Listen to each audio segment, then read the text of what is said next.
And today, they are owned and operated by descendants of the Paget family. While we have some time, and is anybody here? I know I'm thinking that none of you guys are gonna be here till May 7th. Does anybody have the Walk for Hunger back where they're from? What city are you from? St. Paul. St. Paul. Yeah, they have them everywhere, don't they? Yeah, the Walk for Hunger. When is yours? Is it gonna be soon? Yeah, it's in the spring sometime. Yeah, most walks are in the spring because it's usually after it's cold before it gets really hot. The spring and the fall are when most runs and walks are. So these billboards over here, they were for the Boston Marathon recently. Now, a week from Sunday, they're going to have the Walk for Hunger here. They usually have it on the first Sunday of May. So people will gather over here by the Boston Common beginning at like 7 o'clock in the morning. This year they've even added a 5K run to it.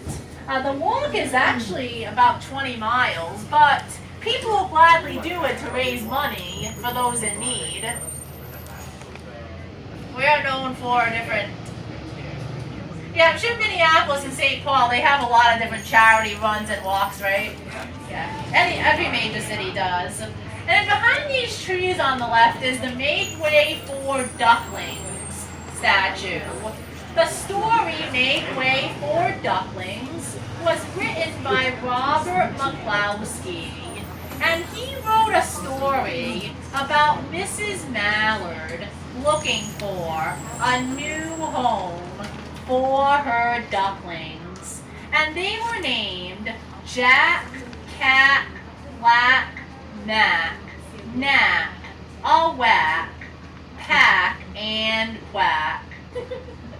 I said it really slow because it's going to take us a while to get through here, but if anybody's here, and I do this a lot, if anybody says it really quickly, it's because it's supposed to be said like Jack, Cat, Black, Mac, Nap, a Whack, Pack, and Quack.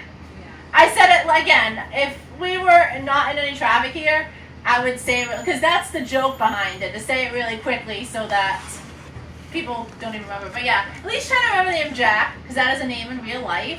And Quack, because that is what a duck does. So there's often kids looking at it, people of all ages. They've had these decorated different colors. Like, for example, when they had the Women's March back in January, they were decorated pink. When the Patriots won the Super Bowl, they were decorated red, white, and blue. When we had St. Patrick's Day, back in March, it was decorated green. I don't know what they're arguing about, but this is what happens in Boston. Oh, hey, the best. One time, some guy cut a woman off, and the woman came out with pepper spray. Pepper sprayed the guy's car. That was interesting. That didn't happen here in Boston. It happened outside the city, but you gotta be nice to people because you never know. They could have a gun. Maybe it isn't happening. I don't know. Get back in your car and go.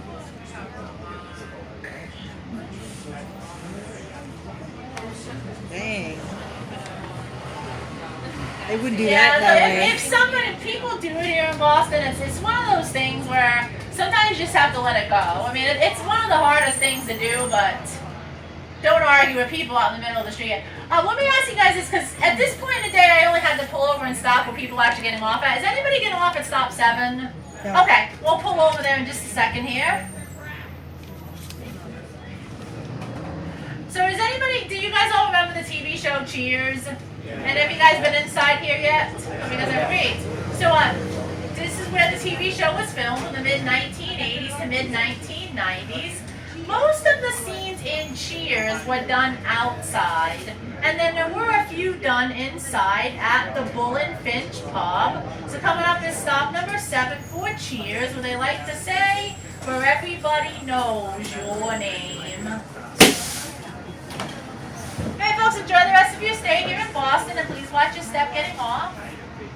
Thank you. You're welcome. Bye-bye. Again, where everybody knows your name.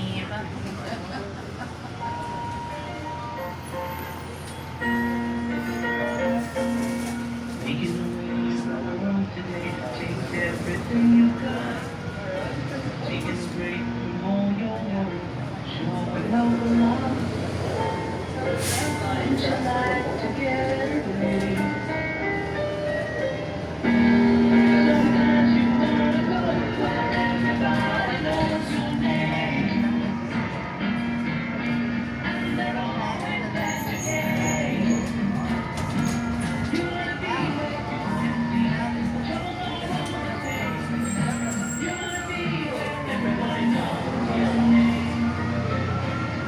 So we're going to be spending from now until we get to Cambridge, for those of you staying on till at least stop 13, in areas of Boston which used to be water, meaning used to be the Charles River.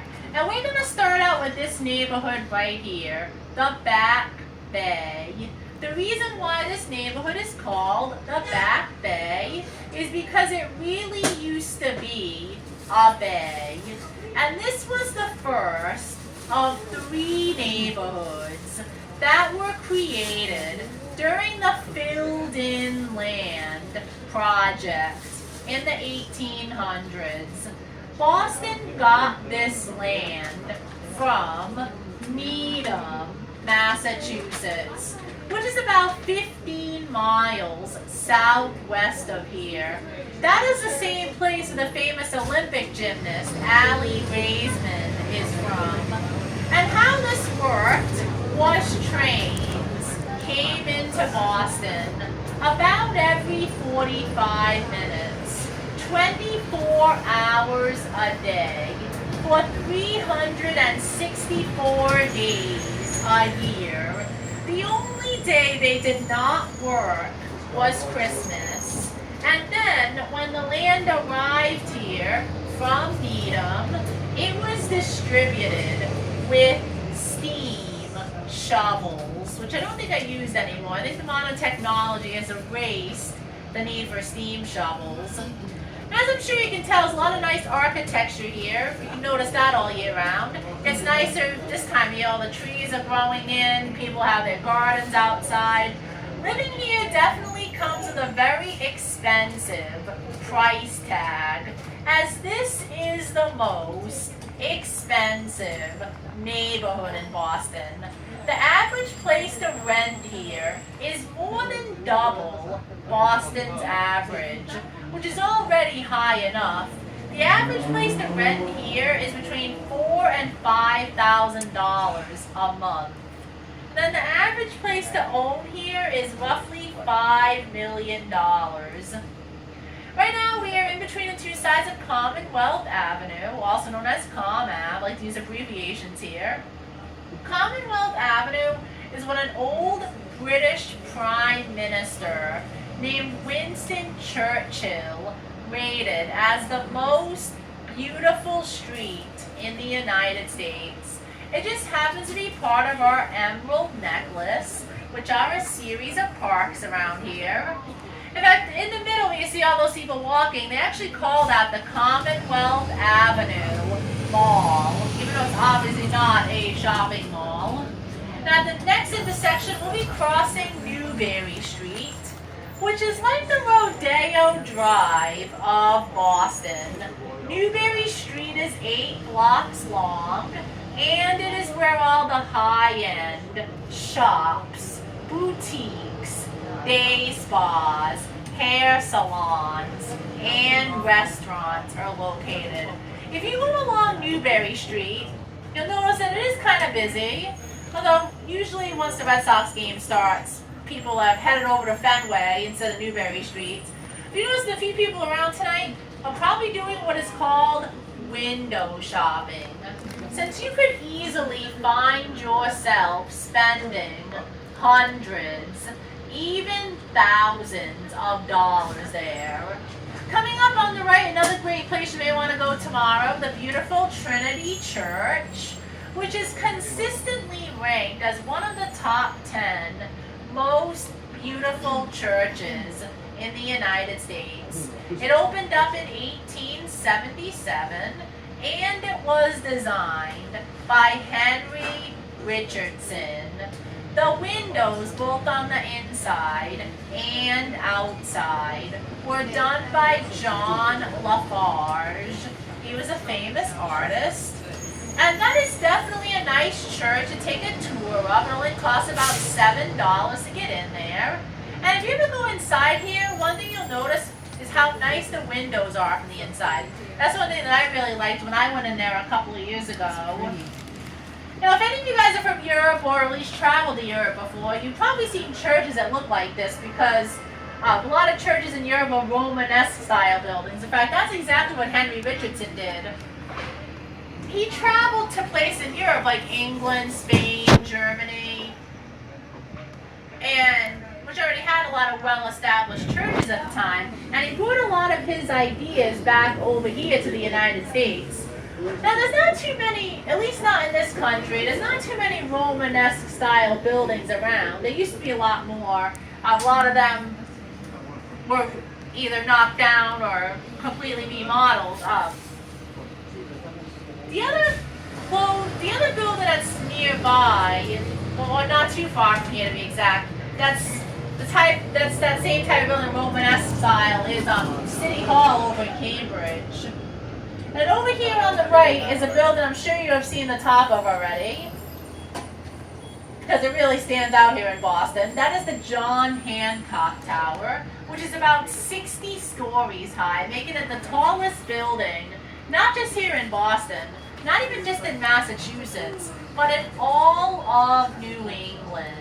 And when we go by it in just a few seconds, you'll be able to notice, some of you may have already seen this, you can actually see the reflection of this trolley from the window. So the height is not the only unique thing about the John Hancock Tower, the windows are too. So just a moment, we will be at stop number 8 for the Trinity Church, Boston Public Library, Copley Square, and Newberry Street. For those of you who are getting off at stop 8, please remain seated until I come to a complete stop. Now, if anybody's coming back with us again tomorrow, we start running the trolleys at 9 o'clock in the morning. So here we are, we have arrived at stop number 8.